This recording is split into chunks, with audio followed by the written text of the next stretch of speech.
exciting panel. We've the starting 7 are subbing in 3 new players for the panel. So 8x8 is bringing in John Delosier, Ring Central's bringing in Carson, and we've got Frankie joining us from Intrado, I believe. And I'm gonna fire up the first quick question to JD. Are you there? I am, sir. Thanks for having the B team. Absolutely. So JD, you work for Vic. You run the channel program for Vic, working with all the trusted advisors. Are you Vic, Scottie Pippen, or Dennis Rodman? How would you characterize yourself? That might be a better question for him. I like to think of myself more of a Tony Kukoc. You know, I've nice. I can do this day. I'm not scared to go in and board. You know, I can do some things. You know. All right. I love it. So you get yelled at by just like Michael yelled at Tony? Pretty much nonstop. So JD, you know, being in charge of the trusted advisor community, you're helping us and all of our partners offer value to the customers. What kind of success are you seeing in this community? You give us so much support to help the end customers. Give us an example there. Yeah, look, it's an ecosystem, right? We've talked a lot about culture on this call. We've talked about how the world has changed, the US has changed, everywhere's changed, right? And to me, when I think about the successful trusted advisors, I think of it more of a team effort, more of an ecosystem. I look at Avant, and you know, you claim this, and I believe this about you, that you are that IT decision-making platform that enables enterprises to make the decisions. You provide resources, you provide data, you provide strategy and geography. You have a lot of experience with the suppliers like 8x8 and you know the other esteemed panelists that are joining you today. So I think that plays into it big time. I think the trusted advisors, the ones that are really successful, you know, I always said when I was in that spot that I didn't want to respond to an RFP I didn't write. And so I think the trusted advisors are behind closed doors with their partners, with their customers. They understand the customer need, they're counselors, they're doing the right things by connecting in with a company like Avant to really disseminate and understand where each of us as suppliers are relevant and can really help them on a global scale. So the answer to the question is the ones that are the most successful, I've seen them embrace that ecosystem and really connect in with companies like Avant and then figure out, you know, what the right solution is for their customers globally. So okay, thanks, JD. Great. Appreciate that. Frankie, my man from Japan. I think you're in Japan today, if I'm not mistaken. I am. Frankie from Intrado with his super sweet background and lights there. I got a question for you in our lightning round. What's about Microsoft Teams? What's your strategy for supporting Teams? I know Meredith went into it a little bit. And how important is it for customers to think Intrado right now that are utilizing chat and Teams? Yeah, look, I think as you will have seen from the stats, Microsoft Teams was growing anyway. But obviously with the situation, organizations had that immediate need to try and find something to continue productivity.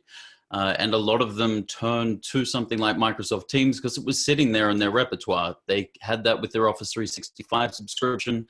And really, they just wanted to find out how they could get the most out of it.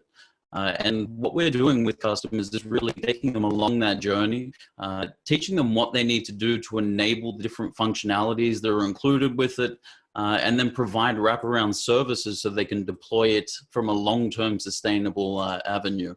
And that's really the direction we're going with Microsoft Teams, is taking that foundation that they have sitting there with the integrations into the Office 365 suite, and then enabling the additional functionalities that are required so that it can be deployed in a sustainable manner for the larger end user base.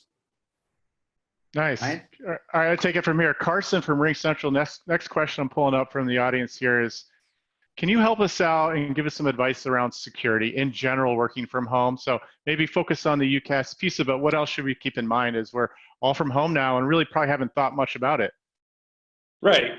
So from a security standpoint, as we've all learned over the last couple months, there's sometimes this trade-off between ease of use, ease of entry, and being secure, right? Like downloading an app for free, clicking an online term, and just loading it up and rolling consumer grade is really slick. My 9-year-old can do it.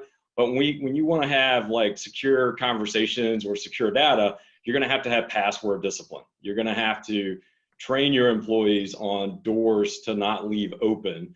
like, in this case, meeting IDs or user passwords or anything like that, right? I mean, that's very, very simple. The next layer of security is, who do you pick to be your partner and who do you trust? Because ultimately, you have to count on companies like ours to know this space better than you do, to secure your data in transit, at rest, and decrypt it as necessary to enable you to do things with it. So that vetting process, and I have been through, we certainly have always gone through those, especially with all the privacy stuff that happened over the last few years. But just in the last couple of months, we're going 2 or 3 levels deeper into talking to CISOs about, like, where's the data, what are your policies, what are your backup policies, what are your contingency plans. So I think vetting that your technology partners and going all the way through with a very qualified chief information security officer is very, very important during this time. If you have trusted partners, they can help advise you and make sure your data is secure. Hey, Brian Day, I got a question for you. This is actually coming from the audience. And so, platform stability is so important for today's collaboration world. How are you addressing stability and reliability on your platform? I actually get asked this question a lot by analysts, bankers, anybody else, and my answer is always kind of boring. What they always say to me is, well, what are some of the key investment areas for Fuse in 2020 and beyond? And what I always tell them is, look, the first place, the biggest part of our investment is in continuously hardening the platform stability, making sure we have full redundancy so that we can't have any kind of failovers. So again, enterprises insist on not having outages more so than I think smaller customers. Small customers, if they lose voice for an hour, they can pick up their cell phone and they survive it. In enterprise, it's shocking how little tolerance there is. If you're down for a minute, you will hear about it, guaranteed. So I talk to my product people and they want to add this feature and that feature, and I say, look, we're not doing that until we've invested everything that we want to invest in continuously hardening our platform, making sure that we're fully secure and reliable. Great. Hey, this next question is for Jay from Vonage. First of all, Jay, I love your background. It's my favorite one of the year. Everybody here in Chicago is watching The Last Dance, the Jordan documentary, so we're pumped up about it. But the question I have here is, first of all, it's a statement. No one on this panel comes from a legacy PBX platform environment, which is interesting. And you guys have brought together a lot of different firms to create your platform. Now you own it, the full stack, bottom up. Why is that advantage? And this CPaaS thing seems to be a big growth engine for you where others may not have nailed that yet. Can you hit on that for me? Yeah, totally. So the advantage of owning technology stack, so everything, voice, video, messaging, we can customize and tailor anything we need to do to the customers that need it. More importantly, we're accountable for reliability of that platform and security of the platform. I know exactly where every component is built, how it's ensured to be reliable, and we own that. I don't have to go to an enterprise and say, well, I need to talk to company X to figure out what's going on. I can answer their questions immediately, and I'm fully accountable for that. On the CPaaS side, one of the great things is we have over 800,000 developers that know how to build those custom integrations, and we have a lot of opportunities where we take our contact center or unified communications product and add a layer of custom communications on top of that using our CPaaS technology, whether it's like deflecting calls to an AI agent or it's getting different messaging streams into your CRM systems or your contact center. All those kind of things can be built, and we really think it's important to have the customer experience to be defined and enabled by a flexible communication platform, which we deliver. So let me kind of, we're wrapping up our fire round here because I know everybody is, super eager to hear about all your future functionalities, guys. But I think they're also super eager to hear from Robert O'Neill, Captain America, in his interview next. So we're going to kind of ask you guys a few more questions here to kind of wrap up. But one of the things that I'm really curious about, this is to all of the panelists, and if you could keep your answers super short, I'd appreciate it. So the trusted advisor community that's on here today, who invited all of their customers who are also on here today, are also helping navigate the confusion, but also incredible opportunity around SD-WAN. Can some of you guys talk about if you're partnering with any SD-WAN providers and you're recommending any of that as these massive deployments for unified communications? I'll take that first one. You know, from an 8x8 perspective, we have recently gone out and struck up some really strategic partnerships with some of the SD-WAN providers. We think it's pretty important.